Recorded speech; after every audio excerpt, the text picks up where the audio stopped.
இறையமுதும் நேயர்களுக்கு வணக்கம். உடலும் உள்ளமும் இனியும் உன்னதத்திற்கு உங்களை நான் வரவேற்கிறேன். அனைவருக்கும் இந்த நாள் இனிய நாளாக வாழ்த்துக்கள்.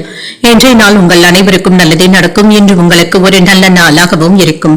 இந்த வீடியோ உங்களுக்கு பிடிச்சிருந்ததுனால் லைக் பண்ணுங்க, உங்களோட ஃப்ரெண்ட்ஸ்க்கு ஷேர் பண்ணுங்க, உங்களுடைய கருத்துக்களை கமெண்ட் பண்ணுங்க. மறக்காம இறையமுதம் சேனலை சப்ஸ்கிரைப் பண்ணிக்கோங்க. இன்றைய தினம் பராபவ வருடம் ஆவணி மாதம் 6ஆம் நாள் 23/8/2026 ஆகஸ்ட் மாதம் ஞாயிற்றுக்கிழமை.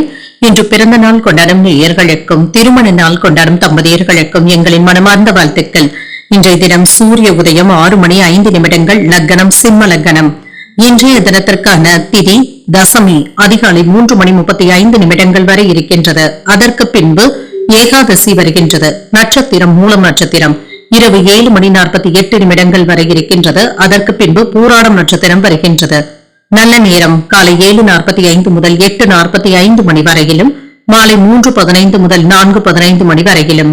கௌரி நல்ல நேரம் காலை 10:45 முதல் 11:45 மணி வரையிலும், மாலை 1:30 முதல் 2:30 மணி வரையிலும். ராகு காலம் 4:30 முதல் 6 மணி வரையிலும், இரவு 7:30 முதல் 9 மணி வரையிலும். குளிகை 3 முதல் 4:30 மணி வரையிலும், இரவு 9 முதல் 10:30 மணி வரையிலும். யமகண்டம் 12 முதல் 1:30 மணி வரையிலும், இரவு 6 முதல் 7:30 மணி வரையிலும். இன்று யோகம் சித்த யோகம் இருக்கின்றது.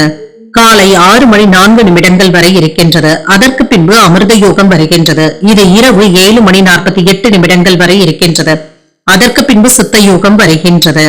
இன்று கரணன் 10:30 முதல் 12 மணி வரையிலும். இன்றைய தினத்திற்கான சூலம் மேற்கு, பரிகாரம் வெள்ளம், சந்திராஷ்டமம் கிருத்திகை மற்றும் ரோகிணி நட்சத்திரக்காரர்களுக்கு.